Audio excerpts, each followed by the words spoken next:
नमस्कार,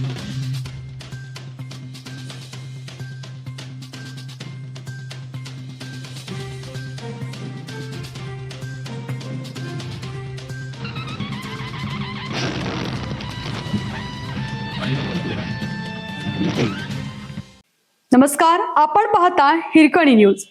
हिरकणी न्यूज प्रत्येक क्षण ताज्या घडामोडी आणि महत्त्वाच्या प्रत्येक बातमीसाठी नेहमी तत्पर. एका मुलाचा बळी गेल्यावर 3 अधिकारी निलंबित. चेंबूर वृक्ष दुर्घटना प्रकरणी कारवाई. चेंबूर वृक्ष दुर्घटना प्रकरणी मुंबई महापालिकेने 3 अधिकाऱ्यांवर निलंबनाची कारवाई केली आहे.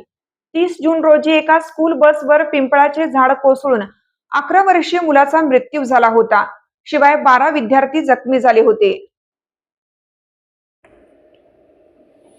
या प्रकरणी मुंबई महापालिकेच्या स्थायी समितीच्या गुरुवारच्या 1 जुलै बैठकीत संतप्त पडसाद उमटले होते. आता या प्रकरणी महापालिकेने उद्यान आणि वृक्ष विभागाचे सहाय्यक अधीक्षक, महापालिकेच्या रस्ते विभागातील उपअभियंता आणि सहाय्यक अभियंता यांना निलंबित केलं आहे.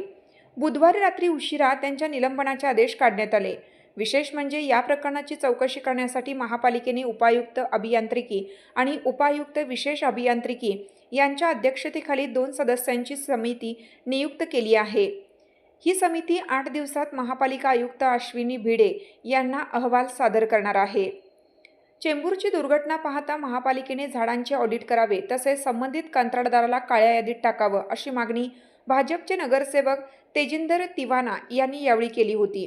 तर शिक्षण समितीच्या अध्यक्षा राजेश्री शिरवडकर यांनी या घटनेप्रकरणी तीव्र संताप व्यक्त करत चुकीला माफी नको असं सांगत संबंधित जबाबदार अधिकाऱ्यांच्या विरोधात मनुष्यवधाचा गुन्हा दाखल करण्यात यावा अशी मागणी केली. यावेळी आरोग्य समिती अध्यक्ष हरीश भांदिगरे यांनीही दोषी अधिकाऱ्यांच्या विरोधात चौकशी करून मनुष्यवधाचा गुन्हा दाखल करण्याची मागणी केली होती.